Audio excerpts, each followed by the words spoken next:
When my plane began its descent toward the island of Bohol, I saw nothing but turquoise. The kind of blue that doesn't exist in Russia. Not in the sky, not in the rivers, not in the frozen seas of my childhood. It looked unreal, like a painting smudged with sunlight. I had seen photos, of course, but they never told the truth. The Philippines wasn't just beautiful. It was alive. The kind of alive that made your heart slow down and beat at the same time. My name is Alina. I was born in St. Petersburg, where snow fell like silence, and money could buy almost everything except warmth. I had built a comfortable life. Too comfortable, perhaps. A small fashion brand, a few apartments, summers in Europe. Yet somewhere between the winter champagne parties and the business dinners, I began to feel like I was freezing from the inside out. I didn't come to the Philippines looking for anything, but the island somehow was already waiting for me. The first thing I noticed when I arrived in Bohol wasn't the palm trees or the beaches. It was the smiles. It was morning, and the sun was already burning through the clouds. I was sweating through my linen dress, dragging 2 designer suitcases down a dusty road, and every person I passed greeted me like I was part of the neighborhood. Mayong buntag! Good morning. They said it like they meant it. In Russia, people look at their shoes when they walk. Here, they looked into your eyes. The resort I had booked for a week turned out to be fully booked when I arrived. A system error, the receptionist said, apologizing so sincerely that I couldn't even be angry. Within minutes, a middle-aged tricycle driver named Jun approached and offered to take me to his cousin's place. A quiet house by the sea. My instincts screamed to say no. Back home, trusting strangers could be dangerous. But there was something different in his tone, something kind and uncalculated. So I agreed. That single decision changed everything. The house was simple, bamboo walls, a hammock swinging by the porch, and the sound of waves crashing nearby. His cousin Lorna was a smiling woman with 3 children who stared at me like I had fallen from a spaceship. She welcomed me in, refused my payment, and cooked me fish straight from the ocean. I remember sitting on the floor, eating with my hands, feeling both out of place and completely at home. That night, I went for a walk along the beach. The air was thick with salt and the faint scent of grilled food from nearby houses. The sea glowed faintly under the moonlight, and somewhere in the distance I heard laughter, a kind of laughter that felt free. Not the polite, controlled laugh of Moscow dinner parties. This was laughter that came from somewhere deep, and that's when I saw them for the first time, a group of people speaking Russian. At first I thought I was hallucinating. Russian here in this remote part of Bohol? But as I approached, I caught fragments of conversation, familiar words twisted by the ocean breeze. They were sitting in a circle, 2 men with sunburned shoulders, a woman with a braid streaked with gold, and a few Filipinos who laughed along, trying to mimic the accent. One of them turned and smiled at me. "Privet," he said. "Come join us." They called themselves the Boholniks, a small group of Russians who had made the island their permanent home. Some were retirees, some digital workers, others artists who'd traded the cold for coconut trees. They lived quietly, almost invisibly, within the Filipino communities. Not in expensive gated resorts, but among the locals. They had learned to speak a mix of Bisaya and Russian slang. They bartered for fish, attended fiestas, helped repair boats, and raised mixed families. They were not tourists. They were residents, woven into the rhythm of the island. I spent that night listening to their stories by the fire. Sasha, a former Moscow engineer, had arrived 8 years ago after losing his wife to cancer. He said the silence of grief had followed him until he landed here, where people refused to let anyone be lonely. "Here, even your sadness is not your own," he said. "The island shares it with you." Irina, a sculptor, had met her Filipino husband while volunteering after Typhoon Odette. Their house was half rebuilt, half art installation, decorated with driftwood and shells. "Every storm gives us something new to create from," she said. I watched them, sunburned, barefoot, laughing, living in a way that didn't need perfection. And I wondered if this was what freedom actually looked like. It wasn't the kind I knew, the one that came with bank accounts and borderless travel. This was the freedom of not needing to escape anymore. The next morning, I decided to stay longer. Days turned into weeks. I rented a small nipa hut near the water, just big enough for one person but open to the sea breeze. I began to join the locals at the market, learning to bargain in broken Bisaya, eating rice 3 times a day, and realizing that luxury had nothing to do with price tags. There was something deeply human about the simplicity, waking up to roosters, washing clothes by hand, greeting neighbors who always remembered your name. The Boholniks became my circle. They introduced me to their quiet network, a blend of Russian resilience and Filipino joy. Every Sunday, they gathered for Slavic Sunday, where they'd cook both borscht and adobo, play Russian folk songs on cheap guitars, and drink tuba like it was vodka. The children of mixed heritage, blonde-haired, brown-skinned, switched between languages effortlessly, translating jokes no one else understood. One afternoon, I asked Sasha why they never wanted to leave. He smiled, looked out toward the sea, and said, "Because this place doesn't just forgive you. It adopts you." I didn't understand it fully then, but I was beginning to. Slowly, I saw the invisible connections forming between the Russian settlers and the locals. The Russians brought skills, carpentry, photography, cooking, even online freelancing, and shared them with the barangays. The Filipinos, in return, offered something that no one had ever given them before: belonging. No one asked about visas or passports at the dinner table. Everyone was simply family. At first, I was only documenting it, taking photos, recording stories, imagining it would become a travel article someday. But the deeper I went, the more it felt like something sacred. A fusion of two worlds that should have clashed but somehow blended like sunrise and sea. There was no blueprint for it, no politics, no hidden agenda. Just people finding home in unexpected places. That was when I realized Bohol wasn't just another paradise for foreigners. It was a bridge. A living experiment in how warmth, real warmth, could melt the walls built by culture, class, and cold. One evening, as I watched the sun dip into the ocean, I caught myself crying, not out of sadness, but because for the first time in my life, I felt completely unguarded. The woman who had once measured happiness by luxury now sat barefoot, eating mangoes with children who had never seen snow, and laughing at a language she didn't fully understand. Something inside me shifted that day. I didn't know yet what it meant, but I knew it was only the beginning. When I first began living among the Boholniks, I thought I was still an outsider. My skin, my accent, my expensive past, everything about me screamed foreign. But little by little, that began to dissolve, not through words, but through the small, silent exchanges that made up island life. It started with breakfast. Every morning, Lorna would knock on my bamboo door and hand me a plate of rice, dried fish, and sometimes a fried egg. I used to insist on paying, but she always waved me off. "Someday, ikaw na bahala," she'd say. "Someday you'll take care of it." At first, I thought it was just politeness. Later, I realized it was the Filipino way of keeping balance. Generosity was never a transaction, it was a rhythm. The Russians among us had learned that rhythm in their own ways. Some ran small online businesses and used their income to sponsor school supplies for local kids. Others taught photography or language to the youth. Even the quietest ones, like Sasha, contributed in quiet gestures, repairing roofs, fixing broken radios, or helping fishermen design better nets using simple engineering.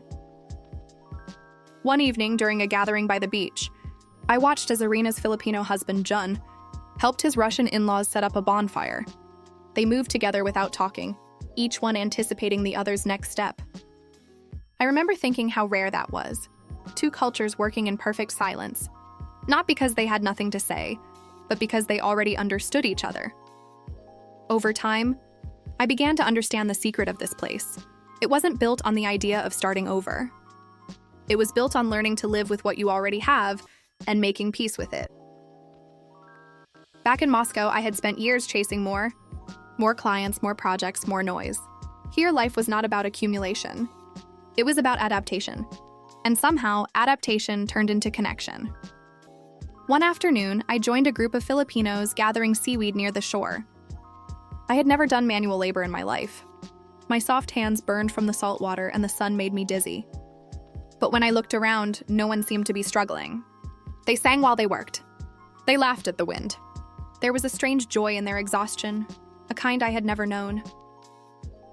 That evening, as we sat under a thatched roof eating boiled cassava, one of them asked, "Why you come here, Miss Alina?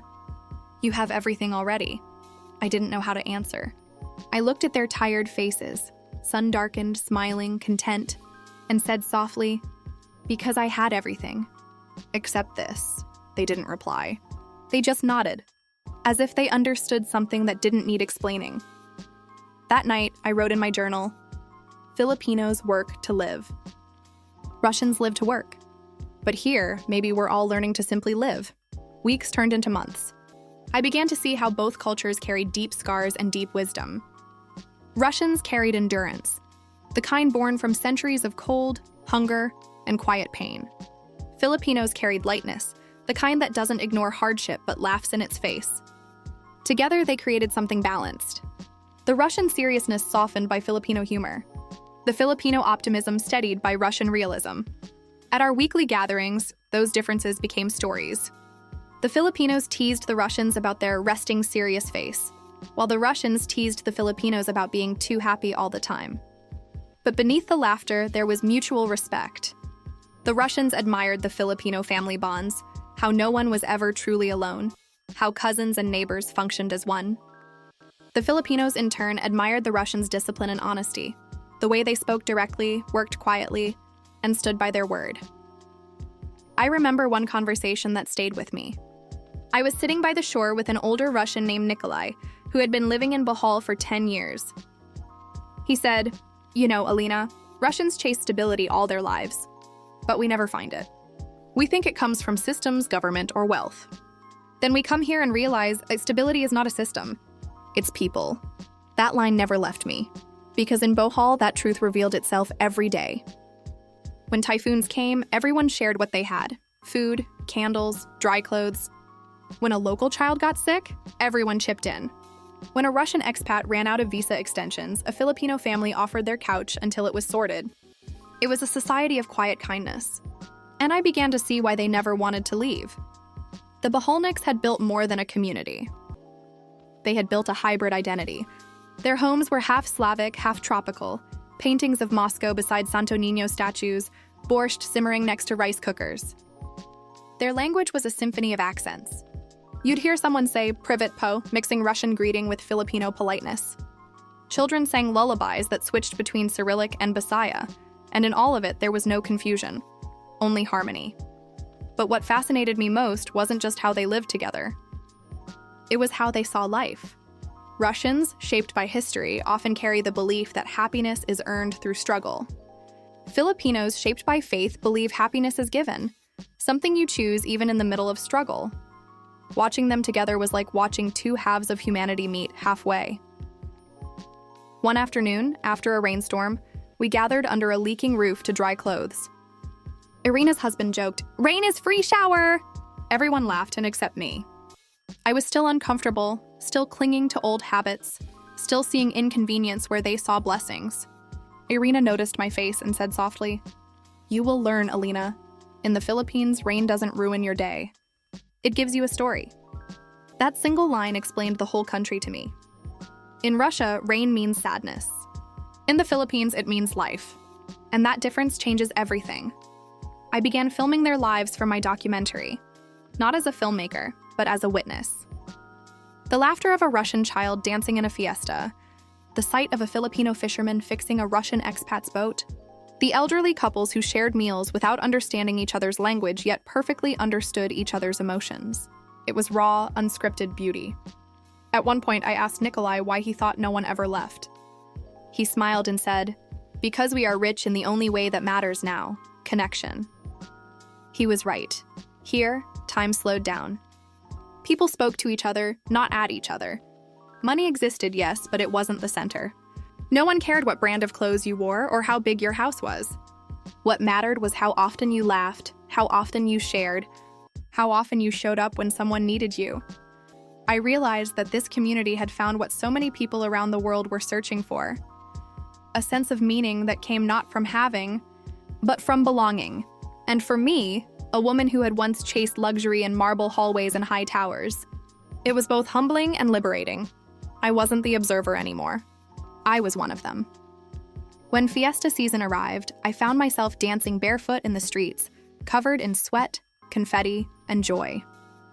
A local old woman pulled me into a tinikling dance, and everyone laughed when I failed to jump between the bamboo sticks. But no one mocked me. They cheered for me. That laughter wasn't exclusion, it was inclusion. That night, while fireworks lit up the sea, I realized something extraordinary. I no longer missed home. Russia had been my birthplace, but Bohol had become my belonging.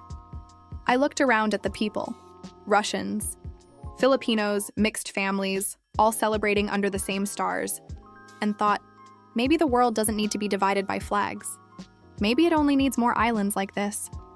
The sound of the waves, the smell of roasted lechon, the laughter of children echoing through the coconut trees, it all blended into one single truth. We had all come here running from something. Coldness, loneliness, grief, ambition. But we stayed for the same reason. Because here, in this small island, surrounded by sea and simplicity, we found the thing most of us had forgotten to look for: a life that felt real. It was sometime around my 6th month in Bohol when I realized I had stopped checking my return ticket. It was still sitting somewhere in my email, an unused piece of digital paper linking me to a life that now felt like a dream. I used to count days. Now I counted sunsets. That was how the island measured time. Every evening, when the sky burned into gold and pink, I would walk down the same narrow path that led to the water. I'd pass the kids chasing each other barefoot, the smell of grilled fish curling through the air, the laughter of neighbors sharing stories before dinner. Each sound, each face, each detail whispered a single truth. I wasn't just visiting anymore. I was living. There was a quiet peace in the predictability of the days. I woke up to roosters, fetched water from a well, helped Lorna wash laundry, joined the Russians for coffee under the palms, and listened to the sea tell its slow stories. My body had adjusted to the humidity, my hair had surrendered to the ocean's salt, and my heart had surrendered too. One afternoon, I was sitting with Nikolai by the shore. He was carving a piece of driftwood into a shape that looked like a small boat. I asked him what he was making. He smiled and said, "A reminder that we all come here by accident. But staying, that's the choice." He handed me the carving when he finished. I still keep it. A small boat with no sail, no engine, just the shape of movement. It reminded me that sometimes not having a plan is the best direction. That night, I lay in bed listening to the sound of rain on the Nipa roof. The lights flickered, then went out. I was alone in darkness, but not afraid. Somewhere outside, I could hear the laughter of children still playing in the puddles. I thought about my old apartment in St. Petersburg, the heated floors, the glass windows, the silence. I used to think that comfort was the highest form of success. But here, with candlelight flickering against bamboo walls, I understood how wrong I had been. Comfort had numbed me. Discomfort had awakened me. The following week, I met a young Russian man named Ivan, new to the island and still carrying the stiffness I once had. He was confused, restless, frustrated by how slow everything seemed. He complained that Filipinos never said no directly, that time meant nothing, that everyone smiled even when things went wrong. I listened quietly, smiling at my old reflection in him. Later, I took him to the market, where vendors greeted him like family after 5 minutes. We bought mangoes, sat on the curb, and ate with our hands. "They don't want anything from you," I told him. "That's what scares people like us. We don't know how to exist without transactions." He looked at me and asked, "So why do you stay?"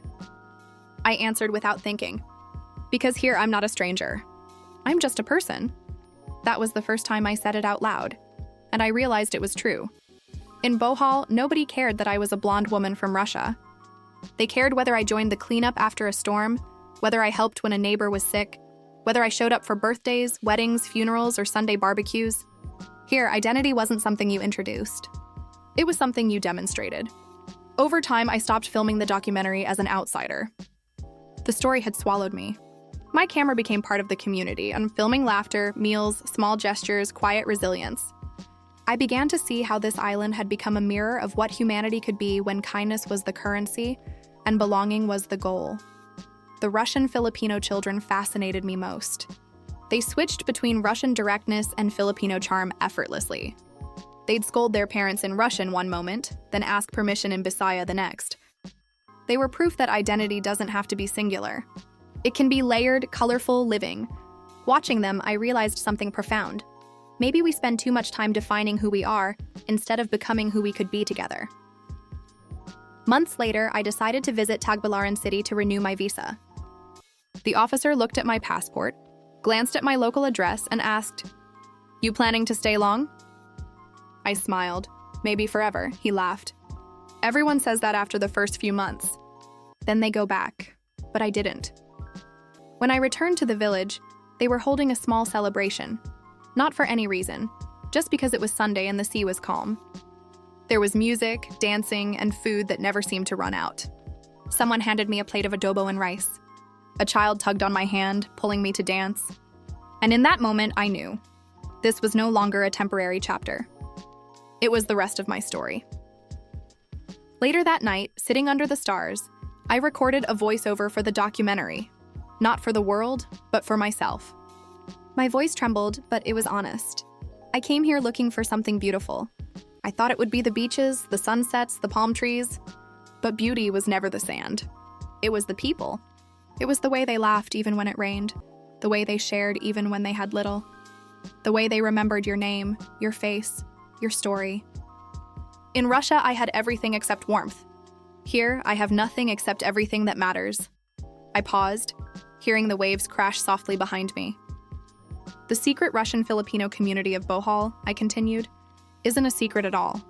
It's a reflection of what happens when two kinds of strength meet, Russian endurance and Filipino joy. Together, they create a new way to live, a way where the cold meets the warm and both survive.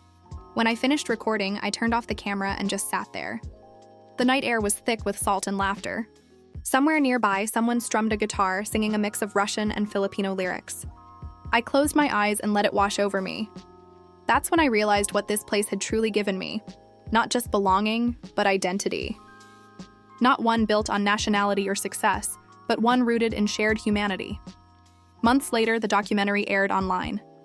I didn't expect it to reach anyone beyond my small circle. But it spread quietly, like the tides. People from all over the world commented.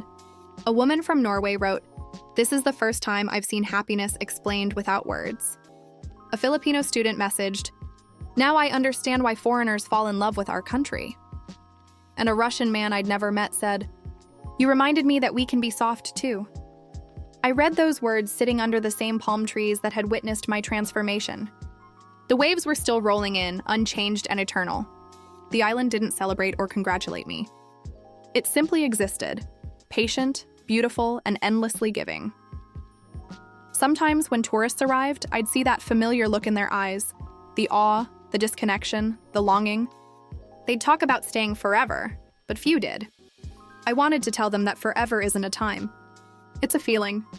You can't buy it. You can only earn it by becoming part of something larger than yourself. One evening during a fiesta, I saw the community gathered again, Russians and Filipinos dancing under the same lanterns.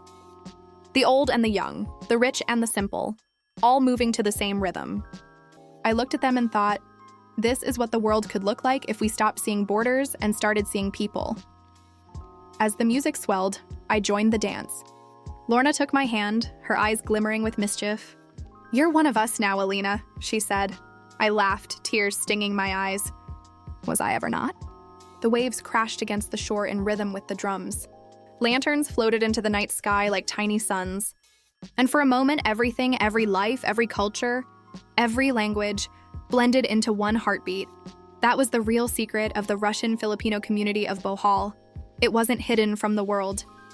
It was hidden within the world. A reminder of what's still possible when kindness becomes the common language. And that, I realized, is why none of us ever want to leave. Because some places don't just change your life. They rewrite the meaning of it.